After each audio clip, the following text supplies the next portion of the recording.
વડોદરા જિલ્લાના સાવલી તાલુકામાં આવતા મહીસાગર નદીના પટમાં ધમધમતા ગેરકાયદેસર રેતી ખનનના કૌભાંડ પર ફ્લાઇંગ સ્ક્વોડ દ્વારા રેડ કરવામાં આવી છે.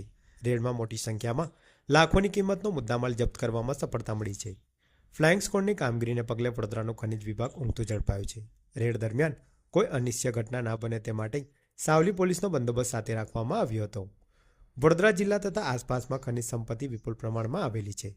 ખનિજ સંપત્તિને ગેરકાયદેસર રીતે ઉલેચીને તેમાંથી કમાઈ લેવાની ફિરાકમાં ખનિજ માફિયાઓ સતત સક્રિય રહે છે. ત્યારે આ ગેરકાયદેસર ખનનને પગલે નદીના પટમાં ઊંડા ખાડા પડી જવા, બ્રિજના પાયાને ભવિષ્યમાં નુકસાન થવાની શક્યતાઓ વગેરેનું જોખમ ઊભું થયું છે.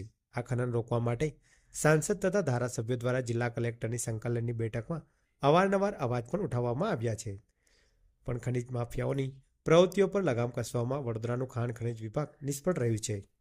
આ વાતની સાબિતી આપતી ઘટના સામે આવી છે. સાવલીના પોઈચા કનોડા ગામે પસાર થતી મહીસાગર નદીમાં મોટા પાયે ગેરકાયદેસર રેતી ખનન ચાલતું હતું. આ વાતની જાણ થતાં જ ગાંધીનગરને ફ્લાઇંગ સ્ક્વોડ દ્વારા ગત સાંજે દરોડો પાડવામાં આવ્યા હતા. રેડમાં 2 ટ્રેક્ટર, 1 હિટાચી મશીન, 1 જેસીબી, 1 રેતી ભરેલું ડમ્પર અને 3 નાવડીઓ કબજે કરવામાં આવી હોવાનું પ્રાથમિક સૂત્રોએ જણાવી રહ્યા છે. જપ્ત કરવામાં આવેલા મુદ્દામાલની કિંમત ₹70 લાખ આંકવામાં આવી રહી છે.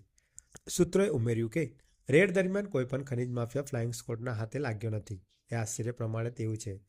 રેડ દરમિયાન કોઈ અનિશ્ચય ઘટના ના બને તે માટે સાવલી પોલીસ મથકનો બંદોબસ્ત પણ સાથે રાખવામાં આવ્યો હતો.